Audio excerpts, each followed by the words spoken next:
பேசியிருந்தாரு. சொல்லி வச்ச மாதிரி ஒவ்வொரு கூட்டத்திலையும் 10 நிமிஷம் நான் பேசும்பொழுதே ஆம்புலன்ஸ் வருது, இது மாதிரி ஒரு தகவல் வந்ததுனால தான் நாங்கள் அந்த ஆம்புலன்ஸ் டிரைவரை விசாரிச்சோம், இதை விசாரிக்காமலே அரசு தரப்புல இருந்து எங்க மேல ஒரு புகாராக சொல்றாங்க அப்படின்ற மாதிரி சொல்றாங்க. இல்லை, இப்போ நீங்கள் தொடர்ச்சியாக பார்க்கணுமா, இதையே நாங்கள் செய்தி ஆக்குறதுமே சங்கடமாக இருக்குது. அவர் கூட்டத்தில் ஒருத்தர் பாதிச்சாருன்னா அவங்க ஃபோன் பண்ணியே அங்கே ஆம்புலன்ஸ் வருது, அந்த ஆம்புலன்ஸே அடிச்சிருக்கிறாங்க. இன்னொன்று, எல்லாமே பிரதான சாலைகளில் தான் அவர் கூட்டமே நடத்துகிறாரு.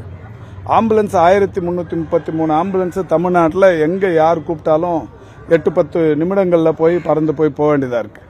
காலி ஆம்புலன்ஸ் போயிருக்குன்னா அங்கே யாராவது கூப்பிட்டா போயிருக்காங்கன்னு அர்த்தம்.